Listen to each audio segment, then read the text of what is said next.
Surprise. Hi.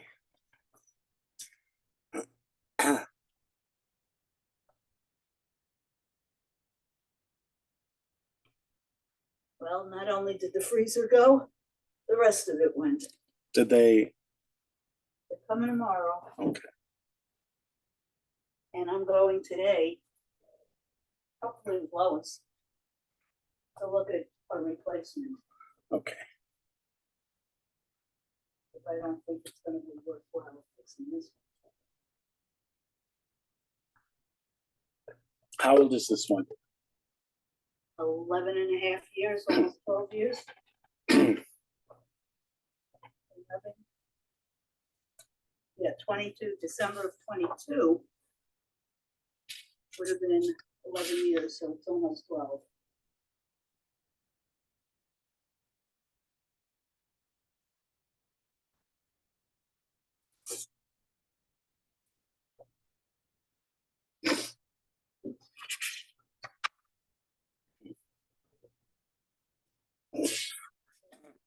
Cold, so everything's in the courtyard and darkening.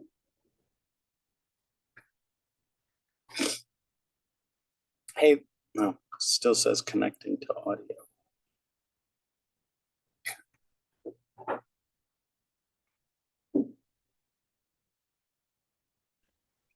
Hey, Lois. Hello. Hey, Rabbi. Hi. Hi, Liz. Good morning. Good morning. Good morning.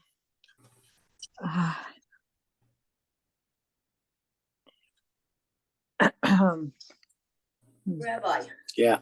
can I call you in the morning and let you know what time they're coming? So give you a heads up at what time I'll come and get the stuff. Yeah. That works? Yeah. Because And if it Liz, does, are you? yeah, go ahead. Oh, I was going to ask Liz, you're going to Apt? yes, Okay. Do you want to meet at noon, 11:45, noon, something like? yeah, noon is good. Okay, I'll meet you there at noon. Okay, perfect. Good. I have to come and get that stuff before Shabbos anyway, so Shabbos, 5:30, yeah, so by 5 o'clock I have to check it out. And if it doesn't work on Friday, we could do it Sunday or Yeah. a different day. Okay. So we were at the in chapter 10 of Behalotcha in Bamidbar. We were in chapter 10, and Moshe was talking to his father-in-law. Different name here is used.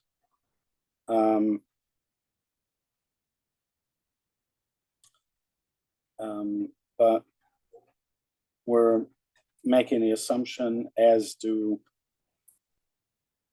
all the commentaries, that this is in fact Yisro that he's talking to. Moshe is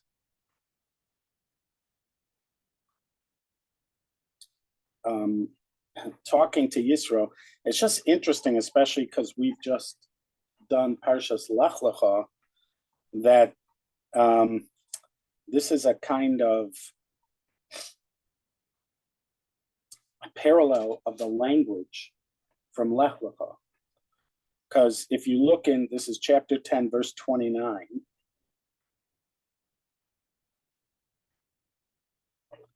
So it's Vayomer Moshe leChovev ben Reuel Amidjani. Moshe says to Chovav ben Reuel, the Midianite, who is his father-in-law, Hosei Moshe, Nosim anachnu el hamakom asher amar Hashem oto etein lachem. We're going to the place that God said he's going to give to us. Lecha itanu. That sounds like Lech Lecha, right? Yeah. Now you could say that alone is interesting, but then he goes on to say, "Vehitavnu loch ki Hashem diber tov al Yisrael," and good will happen to you, or we will bring good to you, because God has spoken about the Tov that's going to come to Israel. Vayomer elav lo elech, and he said, I'm not going to go. Ki'im el artzi ve'el moladati elech.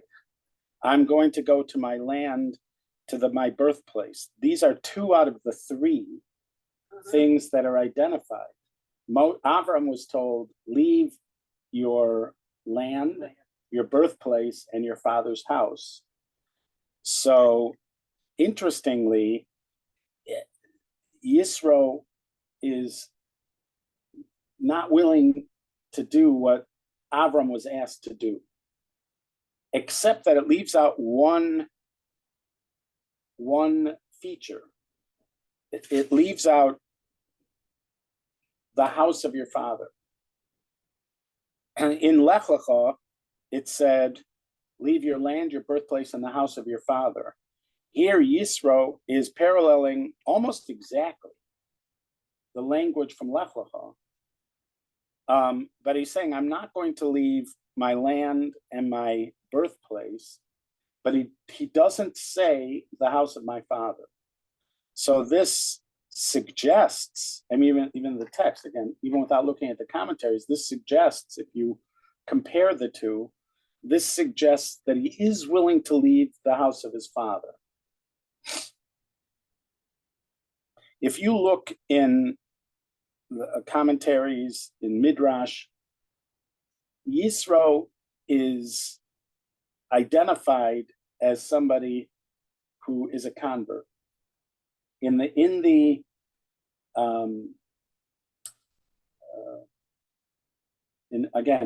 oral teachings, we don't see it overtly in the written language.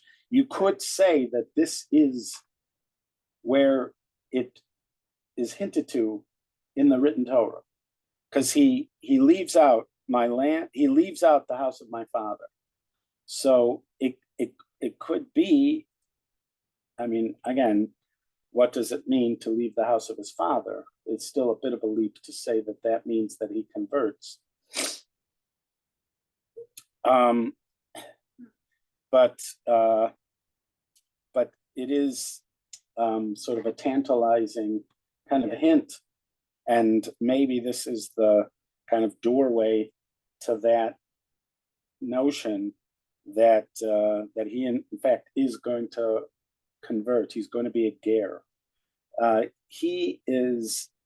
There are a few figures in the Torah that are identified as gerim. One is Ruth, most famously Ruth. There, she actually says, "Your God is my God." We don't see her go through a formal process of conversion. There's all sorts of discussion.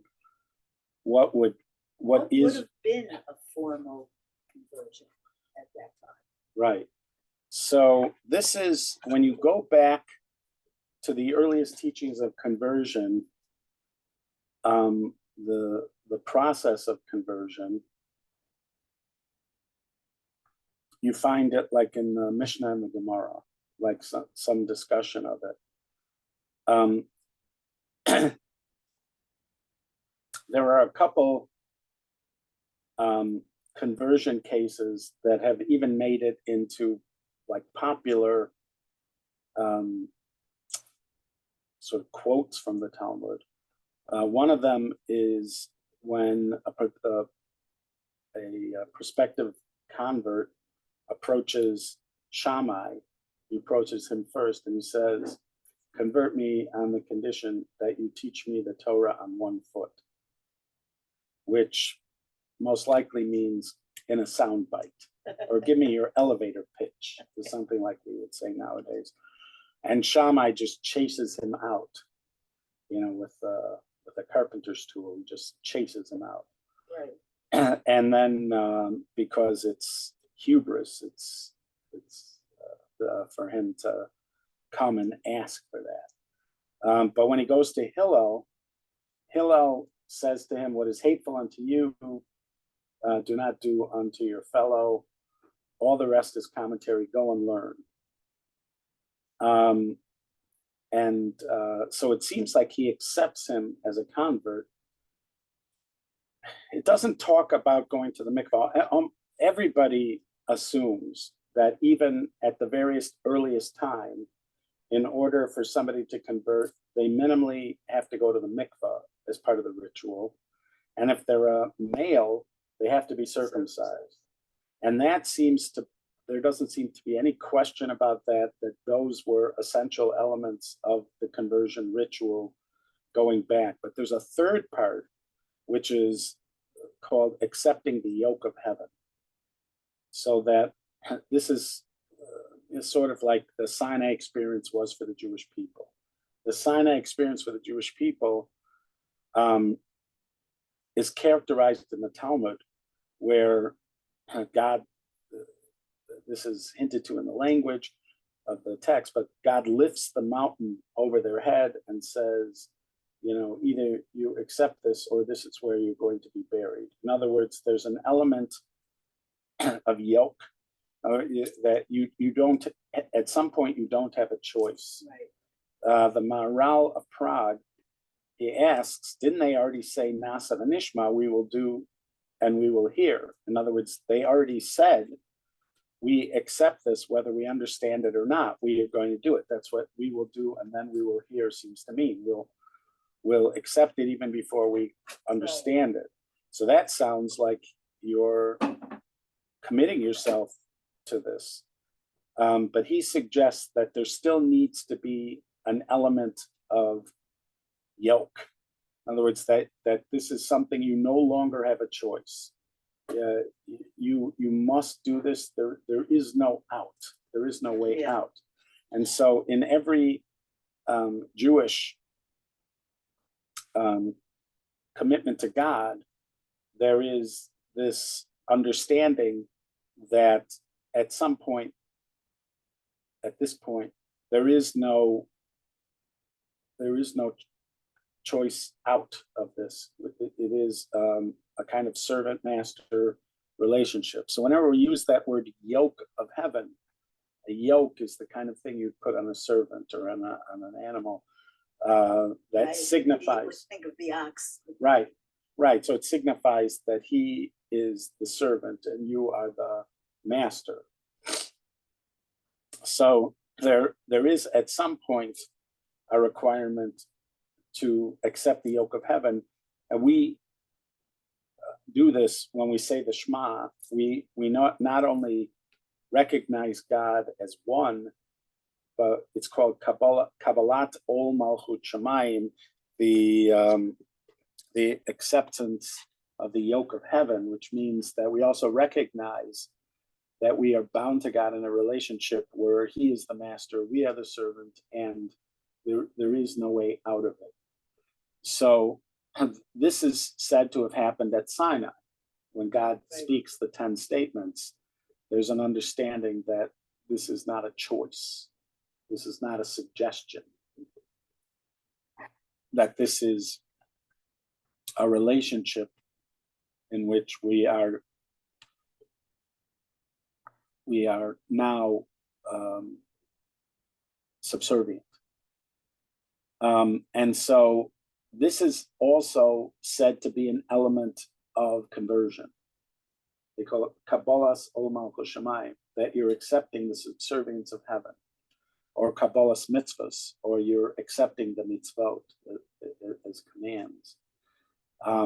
And so there is some question about what that means. And to this day, this is still one of the sort of blurry aspects of the conversion process.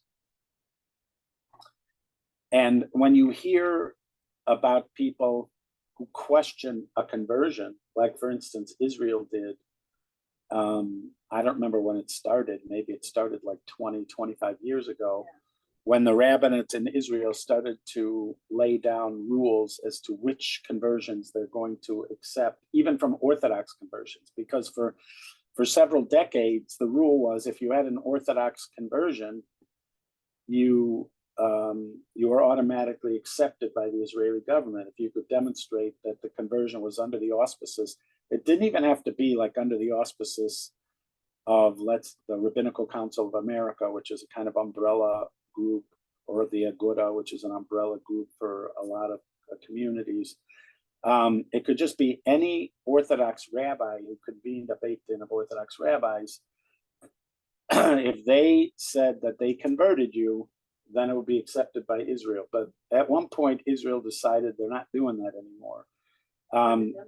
Right. There were some egregious examples that were used to justify it, including in order to, this was a funny one, in order to play for Israel's national basketball team.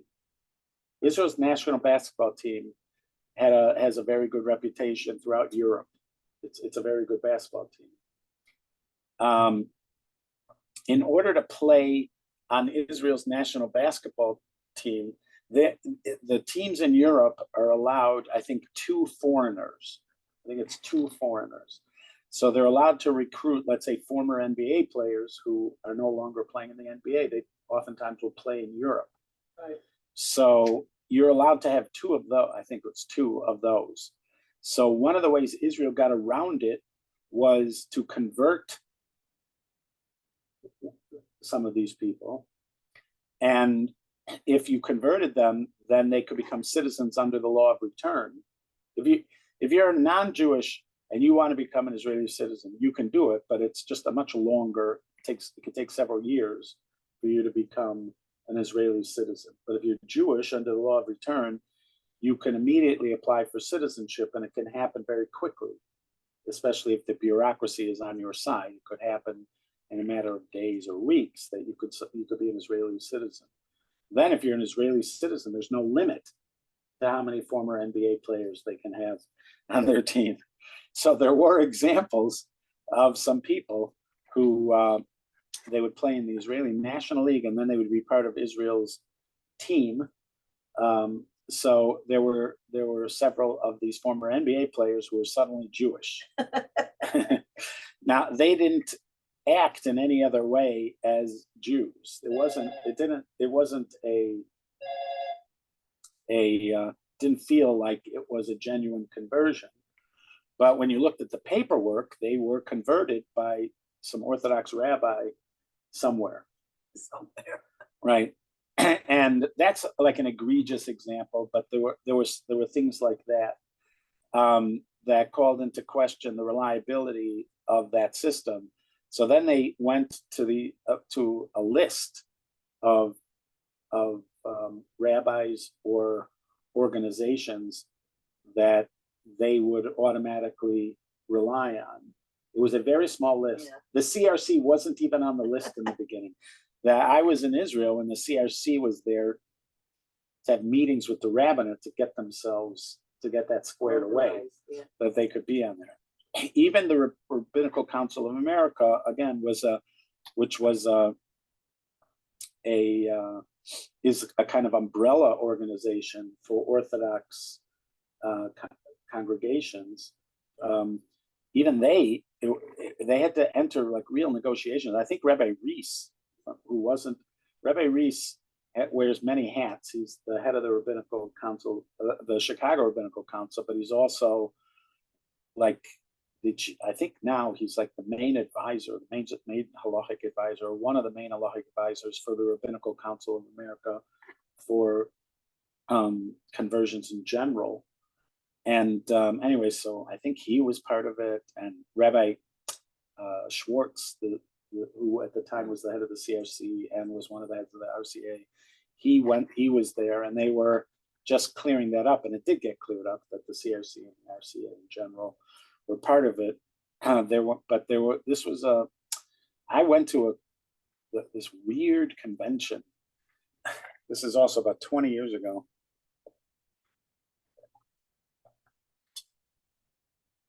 There was this organization called something like the Eternal Jewish Family, something like that. And one of their main platforms was beefing up the standards of conversion around the world of different bait bins.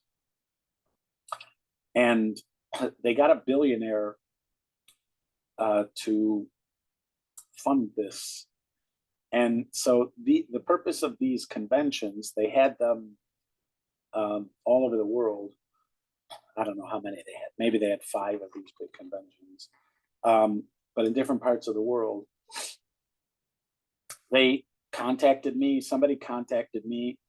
If I was on the list, hundreds of people were on this list.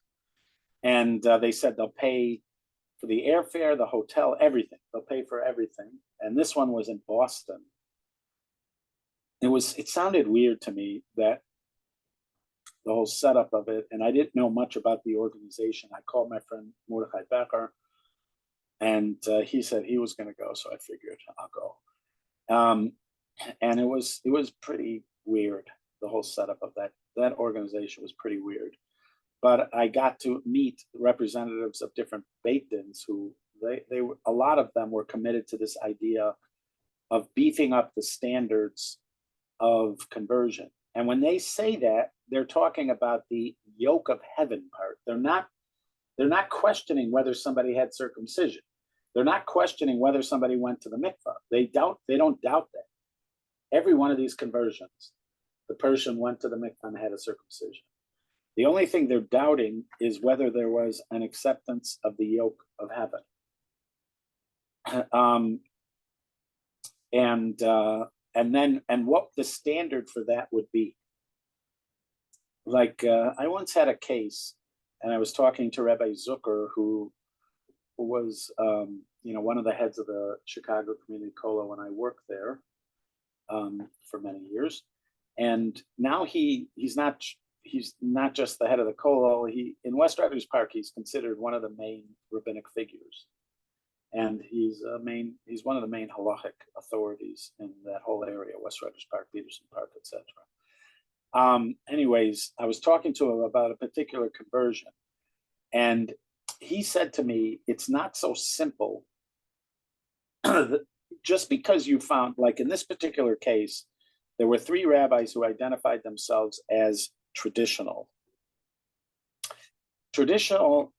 Their qualification to be called traditional rabbis is that they are personally halachic observant in every way, that they would be called Orthodox personally in every way. Just the congregations they're serving, they don't have a mechitza, they don't, there are certain things, and the members tend not to be, Orthodox. But it was understood to be a kind of bridge between conservative and Orthodox. Some people jokingly would call it conservadox or something like that. But the rabbis were personally Orthodox. That's how they self-identified.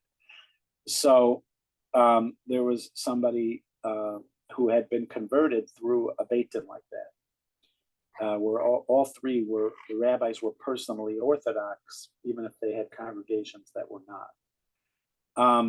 So the question is, what do you do about that conversion?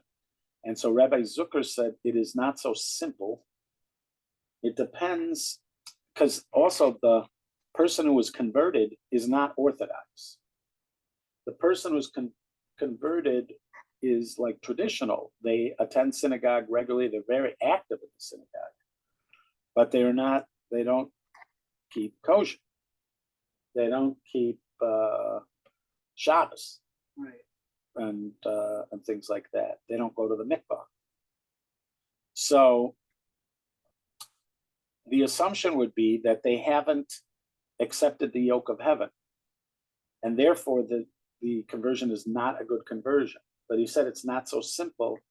It depends what they asked her at the time of the conversion. Because if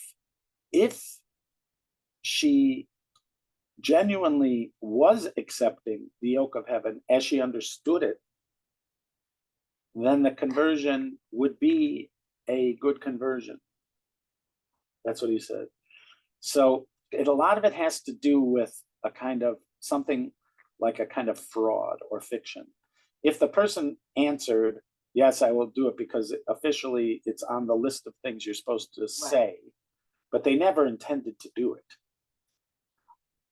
then you could say it was a kind of a fraud. In other words, they said the words, but they never meant to do it. A conversion of convenience. Right. And then you could argue that conversion is not a conversion because they didn't really accept the yoke of heaven. But let's say the person was just said, do you accept God's Torah and his mitzvahs? And in their mind, they do, because they do a lot of mitzvahs, Right. and they accept the Torah and they believe in God and etc. They were never thinking that what they're being asked is, from now on, are you going to keep kosher? Are you going to keep Shabbos? Are you going to do whatever according to an Orthodox standard? That they didn't even think that's the question they're being asked. They're just being asked, do you, like, emotionally accept God as your God, the Torah as your Torah, and the mitzvahs as your mitzvahs? And they could truthfully answer yes. They have a sukkah.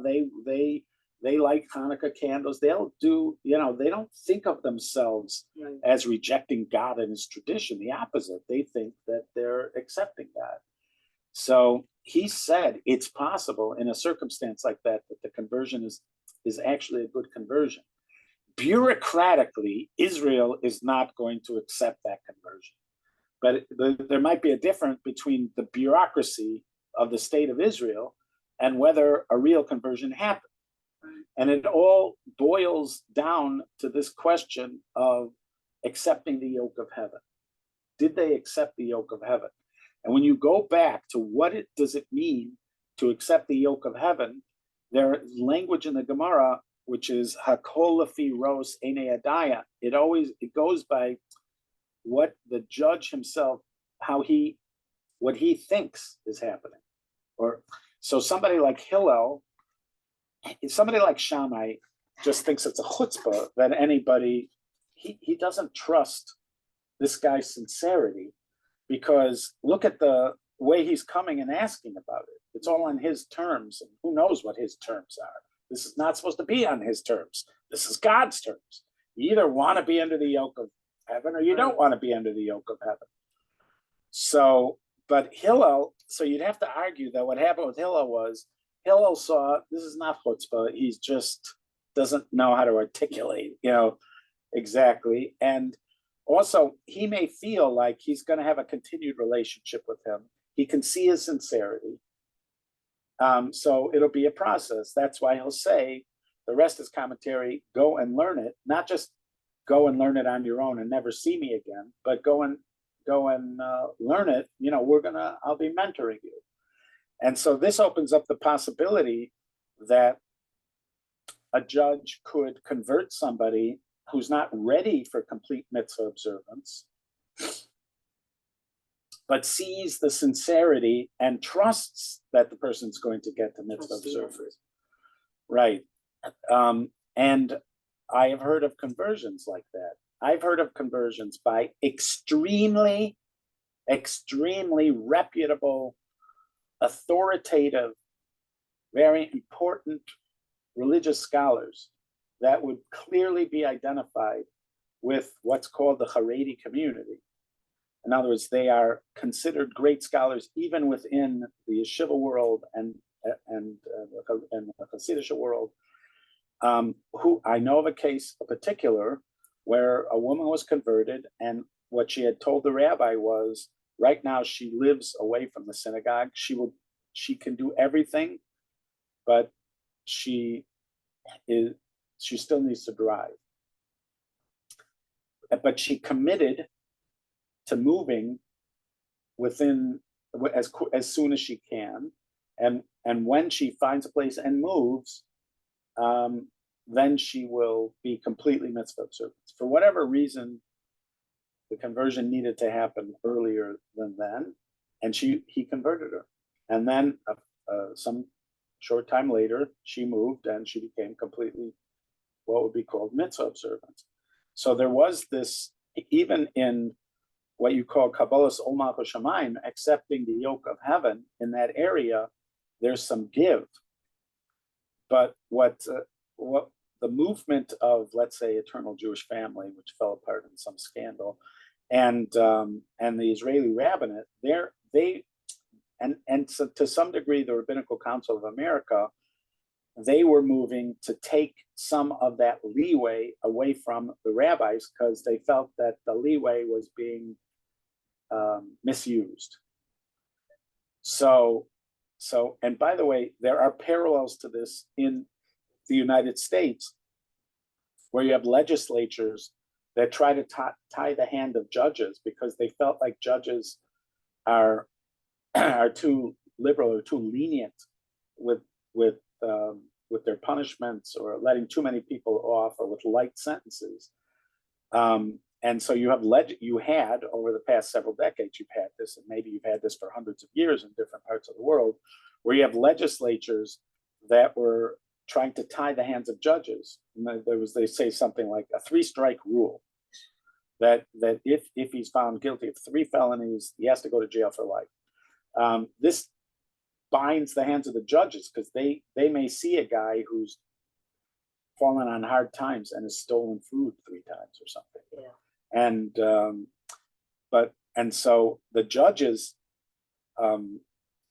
are pretty much uniformly against their hands being tied.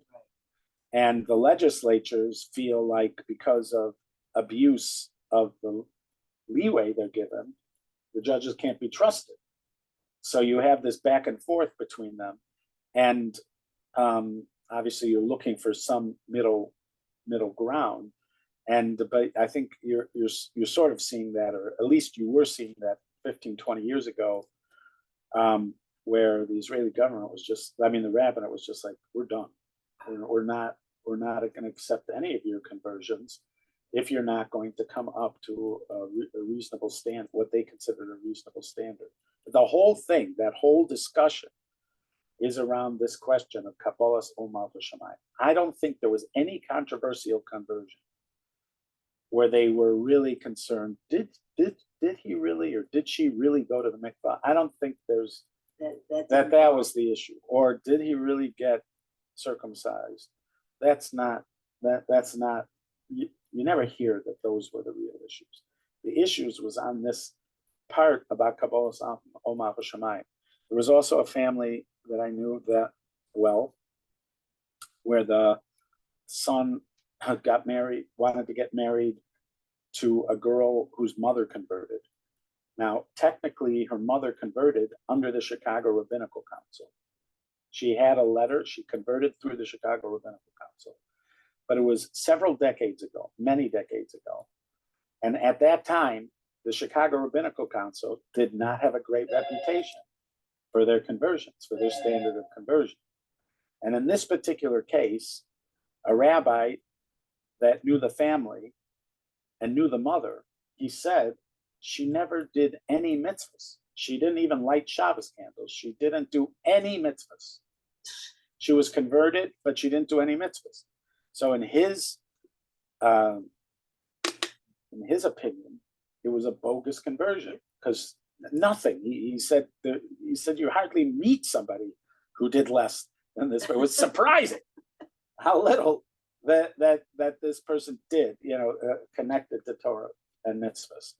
So he did not recognize this mother's conversion. But the problem was, she had a letter from the Chicago Rabbinical Council that she in fact had converted.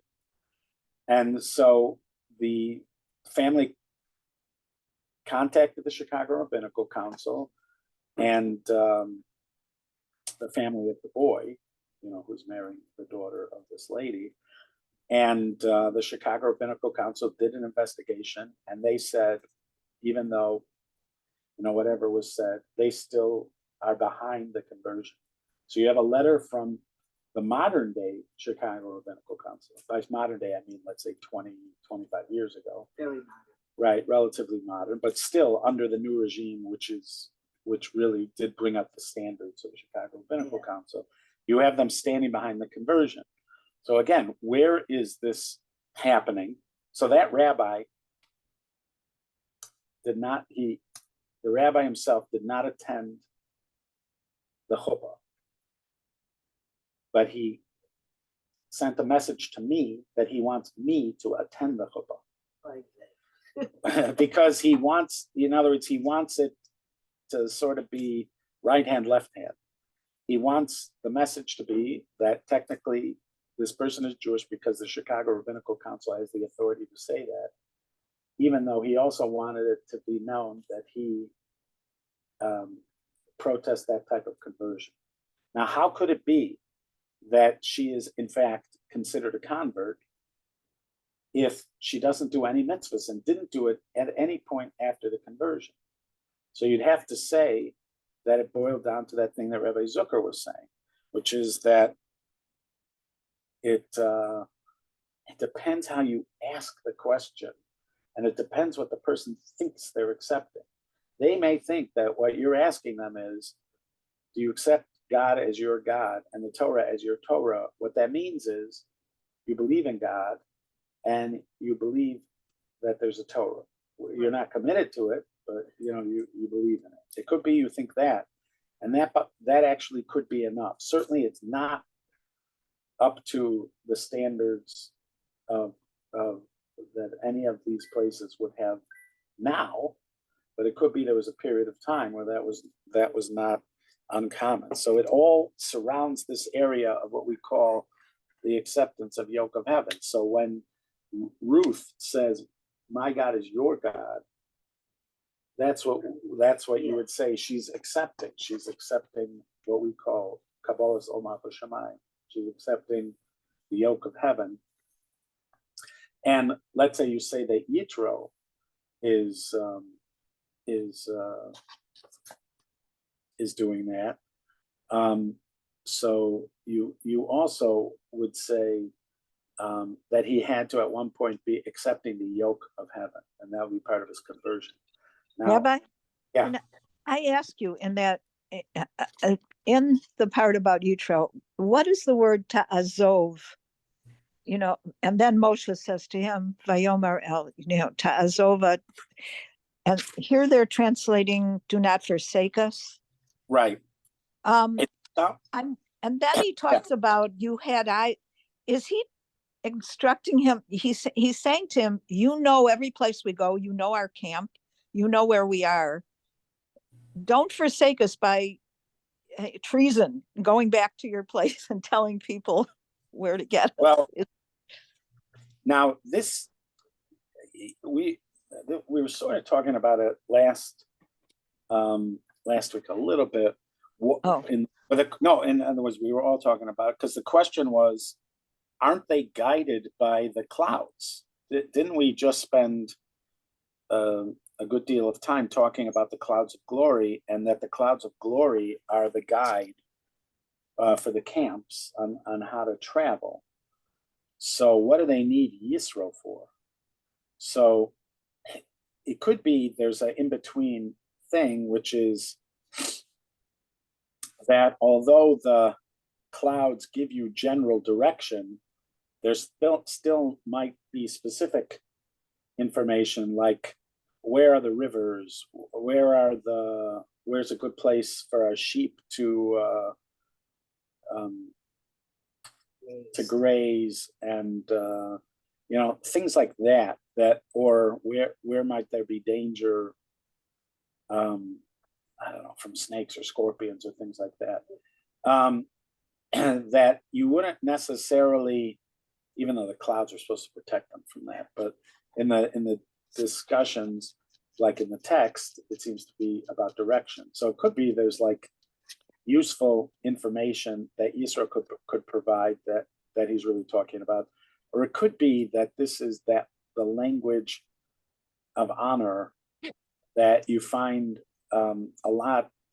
You find it in the Torah. You find it a lot in that region up to this day, that there are certain things that you say as a sign of honor, even though they're more etiquette than they are pragmatic.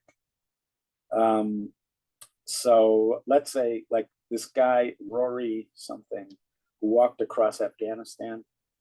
He wrote a book about it, a Scottish guy. He wrote a book about it. So one of the kind of things he relied upon was the kind of magnanimous treatment of guests that was reliable in the region. It was known for that. There are other Arab countries or Muslim countries that are also that are relied upon because of their generosity to guests. It's one of those qualities that is said to have passed down from Avram to Yishmael, that the treatment of guests and etc. So, but he described the ritual like you'd show up at a house out of nowhere, and then they would offer food and shelter. But there was a whole ritual, like, and you had to sort of learn the etiquette of it. Like they would invite you to sit at the head of the table, and you were to say, "No, I'm no one. I should not be sitting at the head of the table."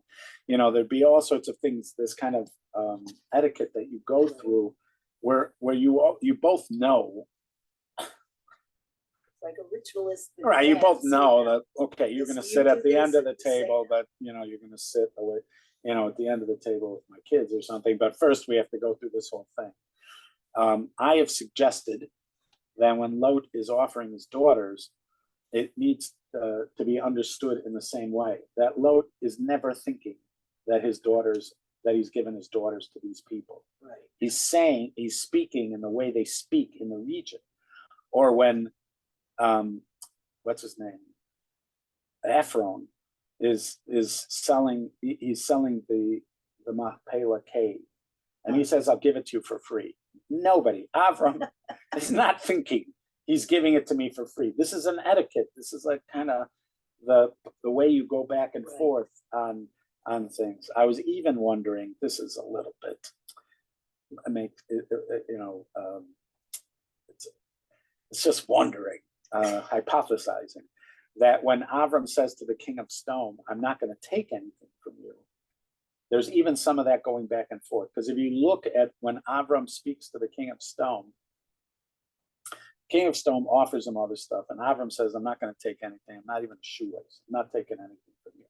But then Avram goes, "But I need you to give this to the soldiers, and I need you to give this stuff to my friend." It's like almost like there's a back and forth. Now it doesn't, he doesn't seem to be taking anything for himself, but it's also, he's going to be taking stuff. He is going to be taking stuff from the king of Stone. Under his command, stuff is going to be given to his people.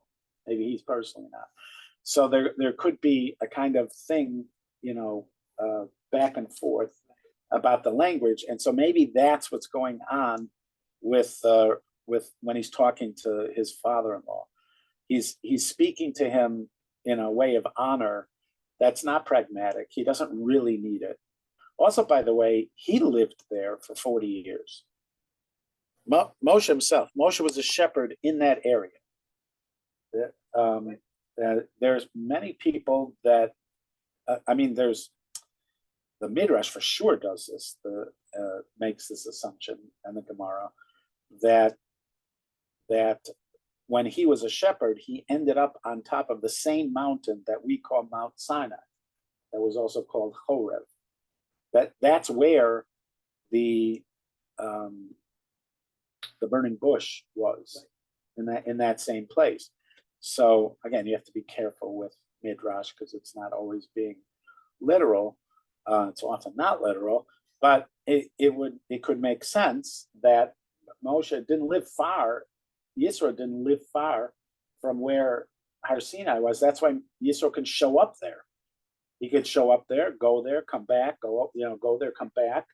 And that seems to have happened earlier, that he went because he left, and then it seems like he came back. And it could be who knows how many times he did that, because they aren't far from where he lived, that this mountain is near the land of Midian, or in the land of Midian. There is a book written, I think it's called The Gold of Sinai, or The Treasure of Sinai, where this is a kind of fictionalized, it's supposedly based on a true story of these treasure explorers that try to find the treasures of the Jewish people as they traveled from Egypt to Israel. There are all these, over the years, there have been these kind of treasure hunters. There's a guy named Vendell Jones, who passed away a few years ago, from Texas, who was a famous Noahide who claimed that Indiana Jones was based I on. was gonna say. He says that was one of his claims. He was really quite a character. He did find some things, and he didn't limit himself to just, the stuff between Egypt and Israel. He also he used the Dead Sea Scrolls. He used this one scroll called the Copper Scroll in particular to try to find things. And apparently he did find some things. He found incense that were probably from the temple time and some other things. Anyways, there are these treasure hunters, and there were some guys who were using the Bible as a clue, assuming the biblical descriptions, to try to find places that would match the descriptions. And they claim to have done it. They claim to have found a path that led them to northwest Saudi Arabia, which would be where Midian was, near Midian, or where Midian was. And that Mount Sinai, and they identified a particular mountain that they believe is Mount Sinai, not the Mount Sinai in the Sinai desert where the Carmelite convent is and where Constantine's mother had a vision that was Mount Sinai, not that Mount Sinai, but a different mountain in northwest Saudi Arabia, which is very highly protected by the Saudi Arabians. There's missile sites there or something like that. You can't get access to it. They had to sneak in, and they claim to have found examples of stuff from when the Israelites were camped around Mount Sinai. They believe they found Mount Sinai, and it's They find the burning bush. No. As far as I know. Does? As far as I know, they did not. Right, but then it would end up that Moshe himself would know the area, because Moshe also would have spent years shepherding in that area. He might know it better than Yisro. So even if you're looking for a local guide, somebody could ask, wouldn't Moshe be a good local guide? He's from there. Right. And I mean, he lived there for several decades, and he was shepherding there. He would have been traveling all around there. So it's possible that this is just etiquette. But we do know that, and the Torah does emphasize that Yisro was a knowledgeable, I'll call him sort of wise mentor to Moshe. We get to see him mentoring Moshe about, how to set up the bureaucracy of people trying to approach him, etc., to ask him questions. And there seems to be almost like a judicial bureaucracy that he helped him set up, and he gets credit for it. So you also do see him as a mentor to Moshe. And so it could be that this is not just etiquette, that Moshe relies on him for guidance in certain areas, and he doesn't want to lose that. That's also a possibility. So Rabbi, can I ask you, have you heard from any of your pastors since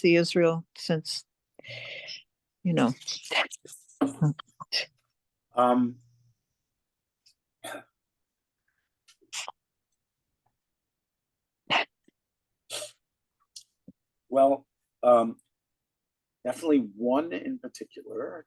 Have I heard?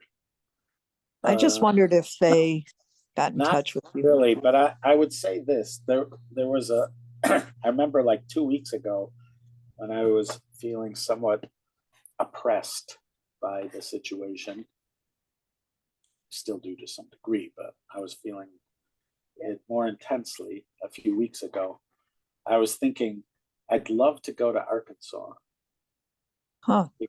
Because when Sippy and I twice, we went to Arkansas, to Elm Springs, Arkansas, to this couple who are pastors, and we spoke to their community, their fellowship, and it was like this place where when you were around them, there was like nobody.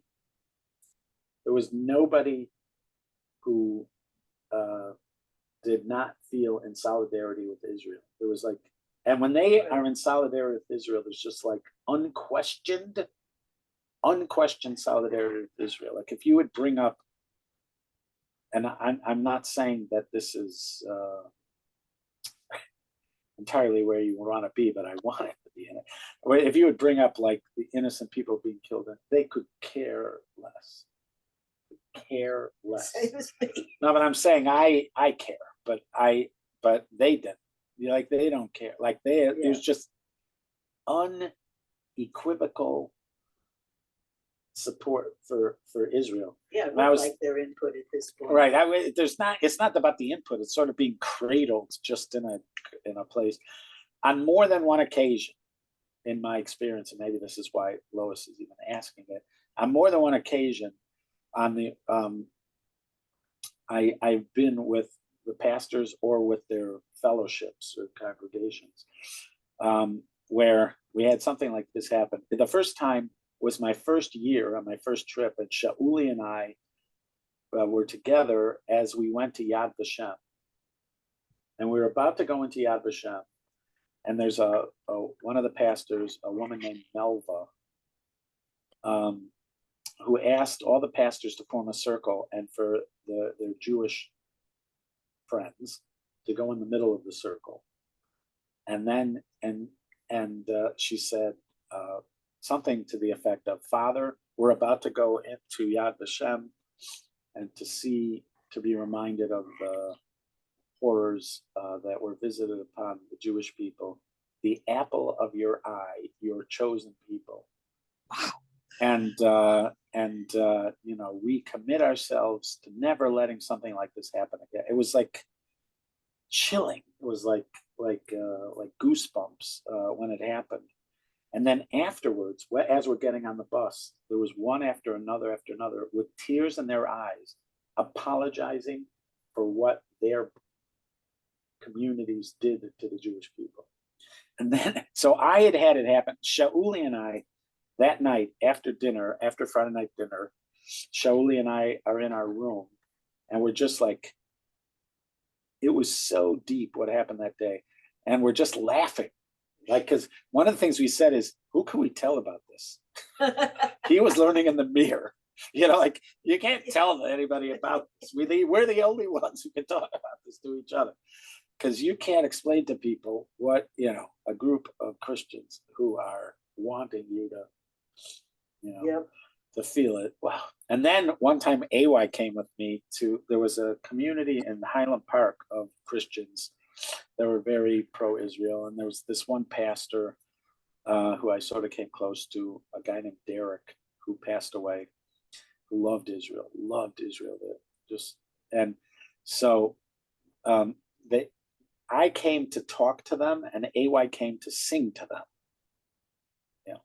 So we're there, and before we presented what we're presented, they all rose and apologized to us for the anti-Semitism that the church had done to us and continues to do to us up until this day. And I mean, like, apologized, and then it all started. And it was the same thing, like afterwards with AY. It's like, we need to send them to the colleges and universities to talk. They are the ones going. Who do you think is going with those trucks with everybody's name on it? Those are the guys going with it. So there's a point where they go a little bit far, and makes me nervous how far they go. But there was a moment when I was thinking, just want to go to Arkansas, just for a few days. Wow. Just for a few days, just to be around them, because to them there is no, one of them, a guy Harold, who's actually the ones from Arkansas who invited us out, Harold Douthit. So I remember on that first trip, he's a tall guy. He's like a combination. He was mayor of his town, a small town called Elm Springs, Arkansas. But he also had cattle, and he made money growing hay and etc. He was like a down to earth kind of guy, and he had a real Southern accent. And he just leans down to me because he was like 6'3" or something. And he leans down to me, he looks me in the eye and goes, Rabbi, I am part of a group of millions of people that love the Jewish people and we love Israel. Do not pay attention to what our president is saying. It was Obama. Do not pay attention to a word our president is saying. We are there for you. So I just wanted a little of it, just a little. Just a little cradling. But there. interestingly, That's he nice to hear. and his wife did send us a message, and another pastor friend of mine also. We spoke in person, and we spoke for an hour about anti-Semitism and how, again, how he sees the seeds of it in the church and etc. But not I wouldn't say a lot, but if they sort of reliably do that, they have like, again, these are the ones I know are not mega church televangelists. I don't know any of those people. That woman Melva, her husband, was a televangelist, but I don't really know those kind of people. I know the ones who are small time, they have small communities and stuff. But Wow. Well, that's good to hear that they, Rabbi Wolf and about 25 other, Chabad shliachs went to Israel. And now he's been posting what happened. And the last one, what happened this day and that day, the last one he posted was I couldn't even get through it. It was so horrific. They went to see where the forensics, how people put together who died, and it's off. It's so awful. And he said, yeah, he can't sleep right now. He needs therapy from what he saw. Of course. Yeah. So I am not entering the discussion about the sincerity of Christians when they say they love Jews and love the land of Israel. I don't know what to do about that, but I can tell you in those moments, it just wasn't it would be an indulgence, but in those moments I just felt like, and I could, it is interesting that they are so skeptical of Ukraine. I can't even understand it, why they're so skeptical about Ukraine. But they don't even pause for a second about Israel. Mm-hmm. They are for sure supporting Israel. That, like, whatever logic you could say, I don't get it. Why don't you want to support Ukraine? But Israel is like on a dime. They don't even think about it. They just go immediately. And when you heard talking about why do we need a new speaker? I know, and some of it is their evangelical stuff, and they want Jews to convert. I don't doubt that, but it was like so visceral. They even went before they, found a speaker. If you asked, when they were being asked, why is it so important that there's a speaker, they will say, because Israel's in trouble. They just say it like that. It is a weird thing. You could explain it away any way you want to explain it. But it is a weird phenomenon, and it only happens in the United States. There is nothing like it in Europe. There's no large scale support for Israel amongst the church in Europe. No, none. I don't care if they're Protestant or Catholic. You don't have it in Europe. But here, it's like, wow, get your breath away. That's interesting. I never thought of that. But there must be groups in Europe. Well, maybe not. I mean, I don't know. I've never heard of it. I've never. Yeah. Well, good research. Thank you, Rabbi. Good Shabbos. All right. Liz, I'll see you in an hour. Okay. In the refrigerators. I won't be inside one, I hope. Okay. No, never mind. That was brought up. Yes. Never mind. Okay. Bye-bye.